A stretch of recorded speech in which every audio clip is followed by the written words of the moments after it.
Les États-Unis tentent de resserrer les liens avec leurs alliés en prévision d'une éventuelle agression russe en Ukraine.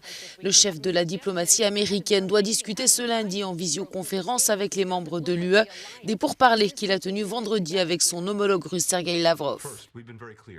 Tout d'abord, nous avons été très clairs sur le fait qu'en cas de nouvelle agression russe et d'envoi de forces russes en Ukraine, il y aura une réponse rapide, une réponse sévère et une réponse unie. Le département d'État américain a ordonné dimanche soir l'évacuation des familles de ses diplomates en poste à Kiev. Washington a en outre déconseillé aux Américains de se rendre en Russie. Ce lundi, les ministres européens réunis à Bruxelles doivent réaffirmer leur position sur la situation en Ukraine.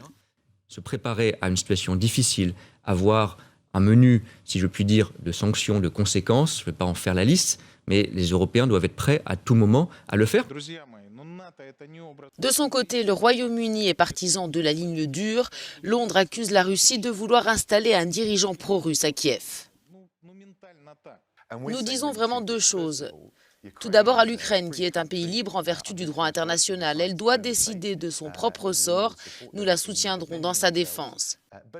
Mais aussi à la communauté internationale, aux alliés européens de l'OTAN, aux États-Unis. Nous sommes solidaires sur le fait qu'il y aura des conséquences très graves si la Russie prend l'initiative d'essayer d'envahir l'Ukraine, mais aussi d'installer un régime fantoche.